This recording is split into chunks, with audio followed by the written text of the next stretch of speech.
Love infinite में आपका बहुत बहुत स्वागत है। आज हम करने जा रहे हैं लव रीडिंग ऑफ पाइसिस। ठीक है, वाटर साइन है, सन मून राइजिंग के अकॉर्डिंग आप देख लीजिएगा। अगर पाइसिस आपका तीनों में से किसी एक में भी आता है तो भी ये आपको रेजोनेट कर सकता है। हाँ, और मेरी रीडिंग आपको रेजोनेट कर भी सकती है, नहीं भी कर सकती। So be mindful while commenting, okay, on comment box.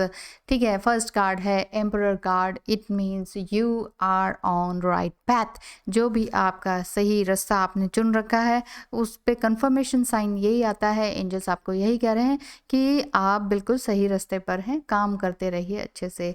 9 of pentacles है, your person is transforming now. Means आपका जो पर्सन है, आप जिससे भी प्यार करते हैं वो बदल रहे हैं, चेंज हो रहे हैं, इमोशनली भी, माइंडली भी, और सोल के हिसाब से भी वो पूरी तरह से चेंज हो रहे हैं।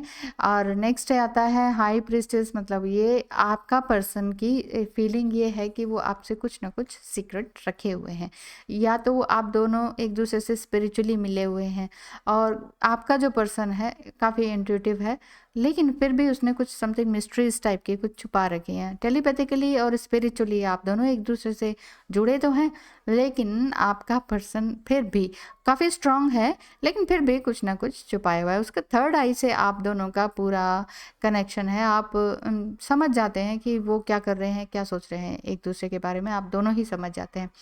थर्ड आई का साइन है यहाँ पर। और आपका जो पर्सन है काफ़ी हाई प्रिस्टेस बन चुका है, and you are the emperor. Wow, राजा रानी।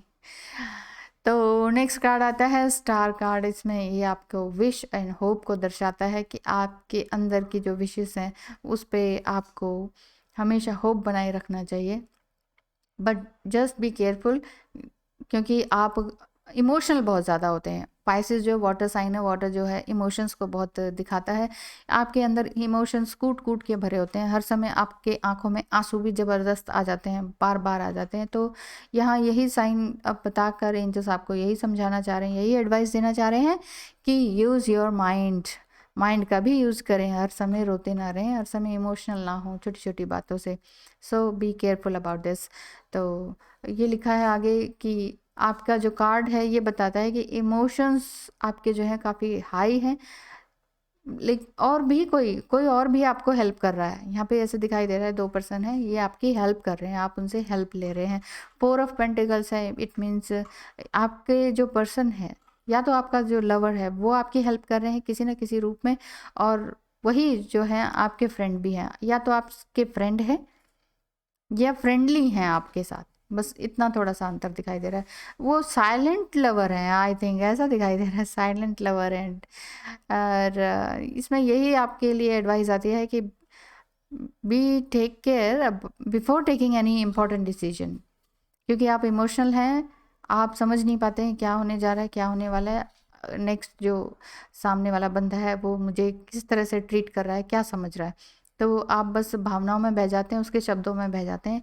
इस वजह से ये आपको एडवाइस दी जा रही है कि आपको डिसीजन लेने से पहले कई बार सोचना चाहिए, अपने माइंड का भी यूज़ करना चाहिए। 8 ऑफ वांड्स है, ये ट्रैवल मोमेंट का कार्ड है। ये काफ़ी आपका लगता है लॉन्ग डिस्टेंस कनेक्शन है, आपका जो लवर है काफ़ी दूर रहते हैं, और वाटर साइन आपका है ही, शायद ओवरसीज़ रहते हों, और आपको काफ़ी एडमायर करते हैं वो साथ ही साथ। लेकिन अभी ऐसा भी दिख रहा है कि शायद आप सोशल मीडिया से ही मिले हैं, दूर रहते हैं, लव हो चुका है, शो नहीं हुआ है, और फेस टू फेस भी आप नहीं मिले। लो जी, कहानी आ गई सामने ना, कि आप अभी तक फेस टू फेस सामने नहीं मिले हैं, लेकिन एक दूसरे को चाहते हैं, समझते हैं, स्पिरिचुअली जुड़े हुए हैं, थर्ड आइज कनेक्शन आपका हो चुका है एक दूसरे से। और एस ऑफ सॉर्ट्स मतलब लॉट ऑफ एनालाइजिंग। वो जो पर्सन है आपके, आपको पूरी तरह से एनालाइज कर रहे हैं कि आप हैं तो हैं क्या।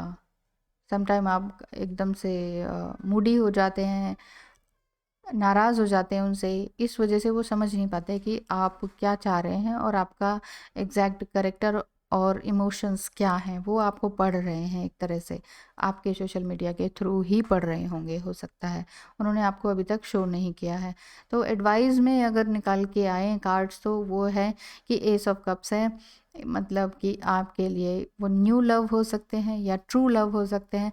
और आगे ये है कि काफ़ी बिग अपॉर्चुनिटी ईश्वर की तरफ से आपके पास दौड़ दौड़ के आने वाली है, या फिर बिल्कुल रेडी हैं और आप बस उसकी तरफ देख नहीं रहे हैं। 3 ऑफ वांड्स आता है, try to be more flexible. यहाँ पर यही एडवाइस दी जा रही है एक बार फिर से कि open your mind and B more flexible, more flexible, rigid ना बने।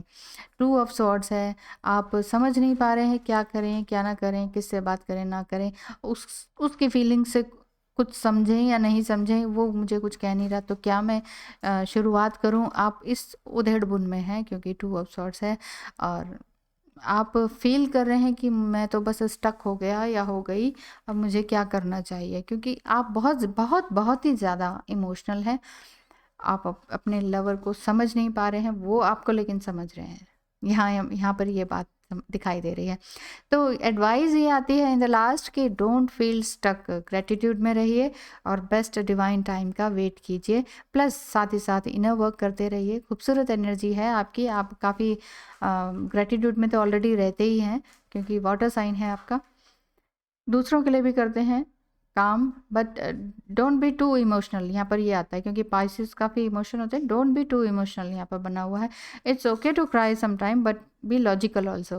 देर is a beginning of a new opportunities and something vocal exchange of emotions आपके हुए हैं। कुछ एक दूसरे से आपने वोकली बात की है, हो सकता है मैसेज से, आजकल क्या क्या चलते हैं, स्काइप से, इन सब से आपकी इमोशनली कुछ ना कुछ आपने जो ट्रॉमास हैं या कुछ फीलिंग्स हैं वो आपने अपने लव साइड को बताई हैं। तो ये डिस्टेंस लवर हैं जो आपको एडमायर कर रहे हैं। तो Pisces, it's a very good and happy reading. Thank you so much for watching and have a nice day to you.